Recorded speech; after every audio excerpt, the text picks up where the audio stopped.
Right SI చేసుకున్నారని మనస్తాపంతో ఒక వ్యక్తి పెట్రోల్ పోసుకుని ఆత్మహత్యాయత్నం చేసిన ఘటన ఆలస్యంగా వెలుగు చూసింది. జగిత్యాలకు చెందిన శివప్రసాద్ అతని భార్యకు మధ్య కొద్ది రోజులుగా కుటుంబ కలహాలు కొనసాగుతూ ఉన్నాయి. అయితే ఈ నేపథ్యంలో ఈ నెల 19న ఆమె కోర్టుల పోలీస్ స్టేషన్లో ఫిర్యాదు చేశారు. దీంతో ఈ నెల 22న శివప్రసాద్ ను పోలీస్ స్టేషన్ కు పిలిచి కౌన్సిలింగ్ ఇచ్చారు. కౌన్సిలింగ్ సమయంలో ఎస్ఐ శ్వేత శివప్రసాద్ పై చేసుకున్నారని అతని సోదరి ఆరోపిస్తున్నారు. ఎస్ఐ కొట్టడం వల్లనే పెట్రోల్ పోసుకుని ఆత్మహత్యాయత్నానికి పాల్పడ్డాడని ఆరోపిస్తూ వీడియో విడుదల చేశారు. శివప్రసాద్ ప్రస్తుతం గాంధీ హాస్పిటల్లో చికిత్స పొందుతూ ఉన్నాడు.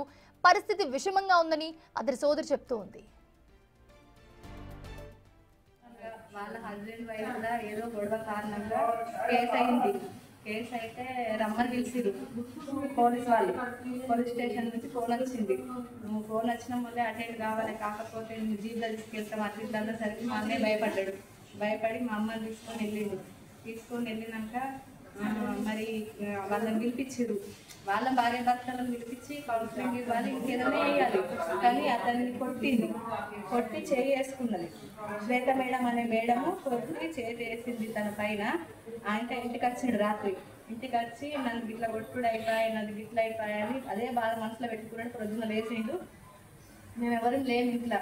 అలా భార్య అదే కేసు మీద అక్కడనే ఉన్నది.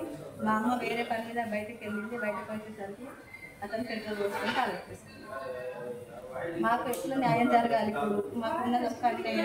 ఇప్పుడు భార్య భర్తలే 100 కేసులు ఉంటాయి. ఎంత మాట్లాడాలి అంత మాట్లాడాలి. ఒక 35 ఇయర్స్ అతనికి కూడా కొన్ని ఫీలింగ్స్ ఉంటాయి, ఎన్నో ఉంటాయి. నువ్వు 35 ఇయర్స్ అతని మీద చేయడం ఎవరిచ్చారు మీకు? అతను ఏమైనా మర్డర్ చేసిరా? అతను ఏమన్నా దొంగతనం చేసి?